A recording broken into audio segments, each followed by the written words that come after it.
जय हिंद। आपका स्वागत है आपके अपने YouTube channel belong teaching centre में। तो हम लोग आज अपने सप्ताह के रसायन शास्त्र के दूसरे क्लास में उपस्थित हैं। तो सभी का स्वागत और वेलकम टू ऑल।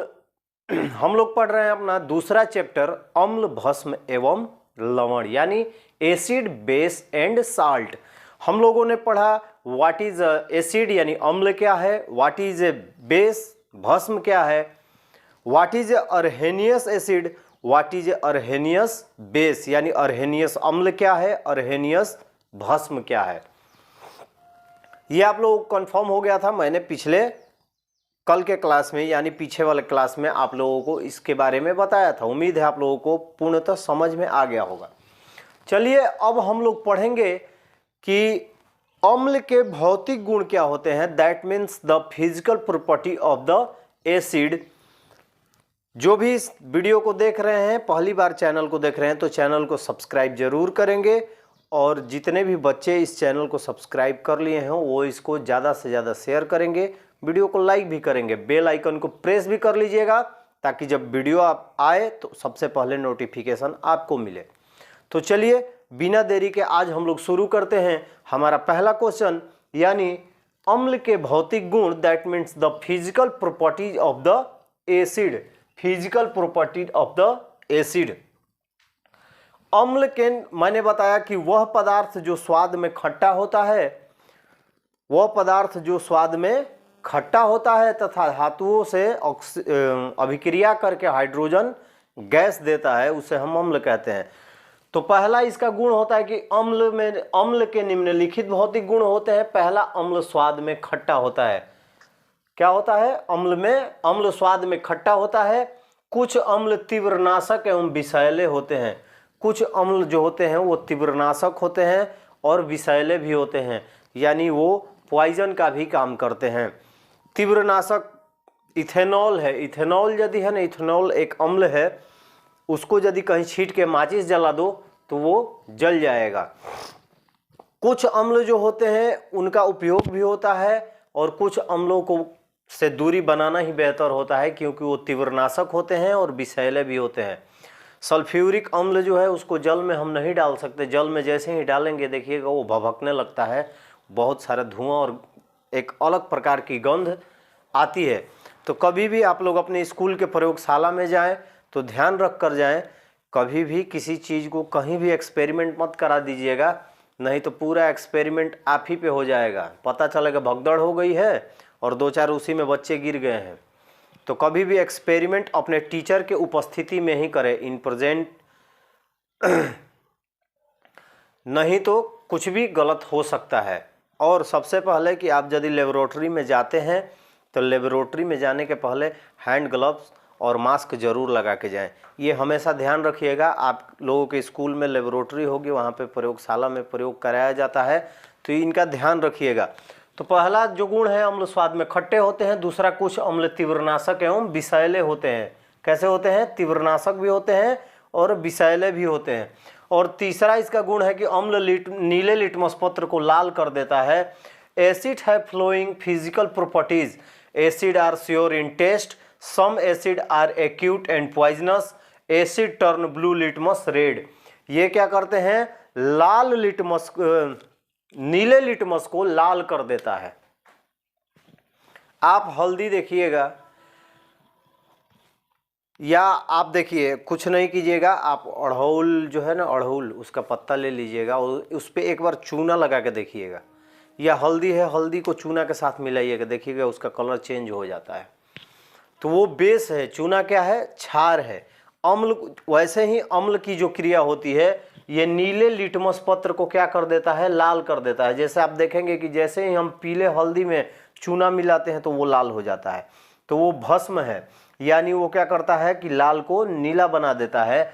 लिटमस पत्र यानी अब मैं हल्दी की बात कर रहा हूँ, लिटमस पत्र एक सूचक होता है जिसपे किसी अम्ल और भस्म के मापदंड होता है, जिसपे मापन किया जाता है।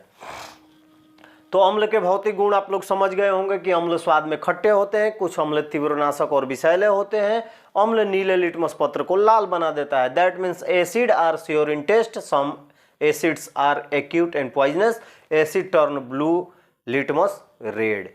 ये आप लोगों को समझ में आ गया होगा, इसको नोट कर लीजिए। इसके बाद हम पढ़ेंगे अम्ल के रासायनिक गुण, that means chemical properties of acid. Note कर लीजिए इसको।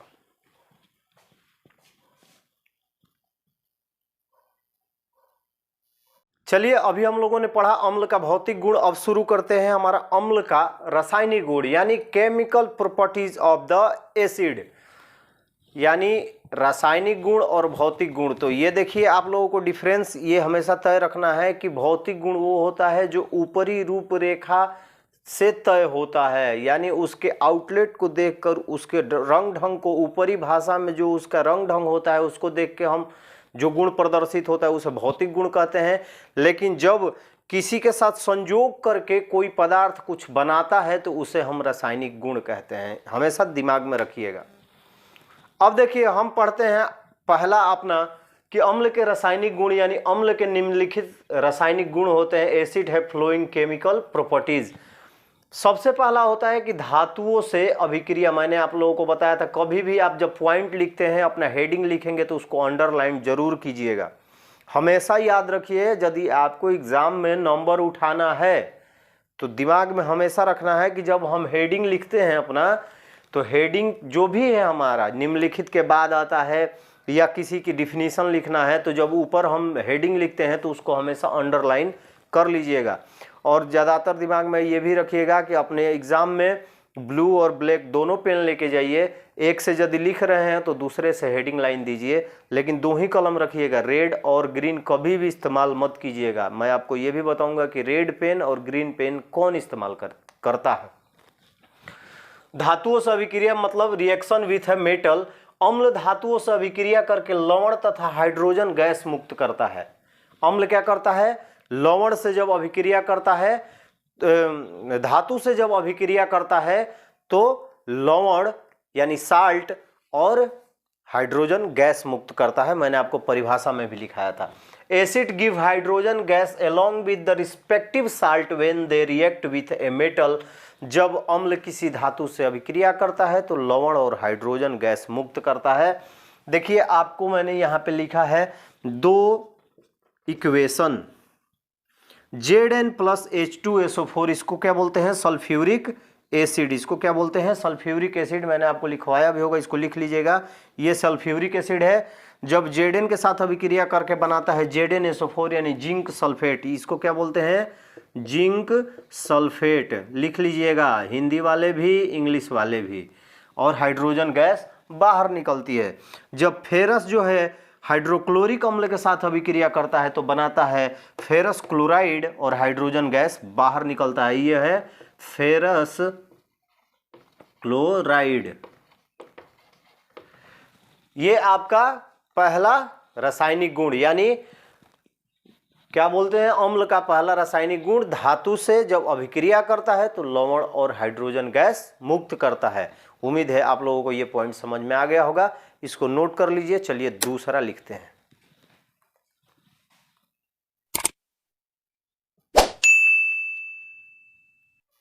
हम लोगों का दूसरा पॉइंट है कि धातु के कार्बोनेट तथा बाइकार्बोनेट से अम्ल जब अभिक्रिया करता है तो क्या बनाता है? हम लोग पढ़ रहे हैं अभी केमिकल प्रॉपर्टीज ऑफ एसिड, यानी अम्लों के रासायनिक गुण या अम्ल के रासायनिक गुण पढ़ रहे हैं, जिसमें पहला मैंने पढ़ाया आपको धातु के साथ अभिक्रिया, यानी धातु से अभिक्रिया करके अम्ल क्या बनाता है। अब पढ़ेंगे कि धातु के कार्बोनेट तथा बाइकार्बोनेट से अम्ल की अभिक्रिया, यानी जब अम्ल किसी धातु के कार्बोनेट या बाइकार्बोनेट से अभिक्रिया करता है तो क्या बनाता है। तो हमेशा दिमाग में रखिएगा कि जब अम्ल किसी धातु के कार्बोनेट और बाइकार्बोनेट से अभिक्रिया करता है तो बनाता है लवण, जल और कार्बन डाइऑक्साइड गैस बाहर निकलती है या मुक्त होती है। देखिए मैंने लिखा है धातु के कार्बोनेट तथा बाइकार्बोनेट से अम्ल की अभिक्रिया यानी reaction of acid with metal carbonates and the hydrogen carbonates. Bicarbonate को इंग्लिश में हाइड्रोजन कार्बोनेट्स कहा जाता है या बाइकार्बोनेट भी लिख सकते हैं। अम्ल धातु के कार्बोनेट तथा बाइकार्बोनेट से अभिक्रिया कर लवण जल तथा कार्बन डाइऑक्साइड गैस मुक्त करता है। Acid gives carbon dioxide gas and the respective salts along with water when they react with metal carbonate and hydrogen carbonate. यानी जब किसी अम्ल को धातु के कार्बोनेट और बाइकार्बोनेट से अभिक्रिया कराते हैं तो वो क्या बनाता है, वो बनाता है लवण जल तथा कार्बन डाइऑक्साइड गैस बाहर निकलती है। ये देखिए है जिंक कार्बोनेट, क्या है, जिंक कार्बोनेट। चलिए मैं इसका नाम लिख दूं, आपको आगे के लिए अच्छा रहेगा। ये देखिए आप लोगों के सामने जो है जिंक कार्बोनेट सल्फ्यूरिक अम्ल के साथ अभिक्रिया करके जिंक सल्फेट और जल तथा कार्बन डाइऑक्साइड बाहर निकालता है। इसको लिखेंगे तो जिंक कार्बोनेट सल्फ्यूरिक एसिड के साथ रिएक्शन करके जिंक सल्फेट वाटर और कार्बन डाइऑक्साइड गैस बनाता है। अब दूसरा, ये तो हो गया कार्बोनेट, जिंक कार्बोनेट, यानी ये धातु का कार्बोनेट था। धातु के कार्बोनेट से जब अम्ल अभिक्रिया करके बनाता है salt, water and carbon dioxide. अब देखिए NaCO3 इसको बोलती है sodium bicarbonate, sodium bicarbonate, sodium bicarbonate, यानी ये बाइकार्बोनेट धातु का बाइकार्बोनेट है। सोडियम बाइकार्बोनेट जब हाइड्रोक्लोरिक एसिड के साथ रिएक्शन करता है, हाइड्रोक्लोरिक अम्ल के साथ अभिक्रिया करता है तो बनाता है NaCl यानी सोडियम क्लोराइड, जल और कार्बन डाइऑक्साइड बाहर निकलता है। तो हम लोगों का क्या था कि अम्ल जब धातु के कार्बोनेट और बाइकार्बोनेट से अभिक्रिया करता है तो क्या बनाता है, तो धातु जब किसी अम्ल जब धातु के किसी बाइकार्बोनेट या कार्बोनेट से अभिक्रिया करता है तो लवण जल तथा कार्बन डाइऑक्साइड गैस मुक्त करता है। उम्मीद है आप लोगों को समझ में आ गया होगा, इसको लिख लीजिए। हमारा तीसरा पॉइंट है, हम लोग अभी पढ़ रहे हैं रासायनिक गुण अम्ल के। हमारा तीसरा पॉइंट है कि अम्ल की भस्म से अभिक्रिया यानी acid reaction with the base, यानी जब अम्ल भस्म से अभिक्रिया करता है तो कौन सा रासायनिक गुण प्रकट करता है, तो जब कोई अम्ल किसी भस्म के साथ अभिक्रिया करता है तो बनाता है लवण तथा जल। यानी जब कोई अम्ल किसी भस्म के साथ अभिक्रिया करता है तो लवण तथा जल बनाता है और इसे ही उदासीनीकरण अभिक्रिया कहते हैं, is called a neutralisation reaction. आप लोगों को उदासीनीकरण अभिक्रिया मैंने पहले चैप्टर में पढ़ाया था। जब कोई अम्ल किसी भस्म के साथ अभिक्रिया करके लवण तथा जल बनाता है उसे हम उदासीनीकरण अभिक्रिया कहते हैं, इंग्लिश में न्यूट्रलाइजेशन रिएक्शन कहते हैं। देखिए NaOH प्लस HCl यानी सोडियम हाइड्रोक्साइड क्या है, बेस है। HCl हाइड्रोक्लोरिक अम्ल के साथ अभिक्रिया करके बनाता है NaCl तथा H2O। NaCl को मैंने बताया था कि आपके हर घर में जो खाने वाला नमक होता है उसी का रासायनिक नाम सोडियम क्लोराइड होता है। तो इसको आप लिख लीजिएगा कि sodium hydroxide plus hydrochloric acid मिल के बनाता है सोडियम क्लोराइड तथा वाटर जल। यानी जब कोई भस्म अम्ल के साथ या अम्ल भस्म के साथ अभिक्रिया करता है तो लवण तथा जल बनाता है। अब देखिए होता क्या है, Na plus OH minus plus H plus Cl minus, ये जुड़ा हुआ होता है एक दूसरे से।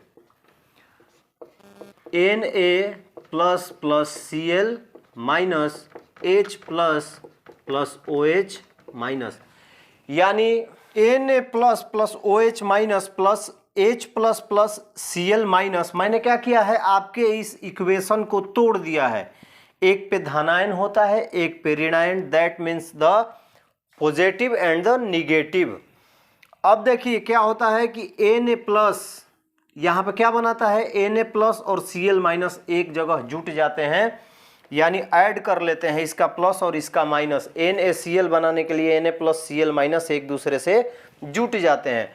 और जब जल बनता है तो बेस का OH आयन, बेस का क्या होता है, ये बेस का OH आयन जो है वो अम्ल के H आयन से क्या होता है, जुड़कर H2O बनाता है। इसे उदासीनीकरण अभिक्रिया कहते हैं, इसे उदासीनीकरण अभिक्रिया कहते हैं। न्यूट्रलाइजेशन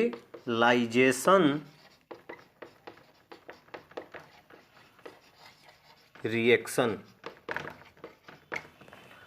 यानी जब अम्ल किसी भस्म के साथ अभिक्रिया करता है तो क्या बनाता है, लवण तथा जल। ये आप लोगों के समझ में आ गया होगा, इसको नोट कर लीजिए। और हम इसका लास्ट पॉइंट भी अब पढ़ लेते हैं।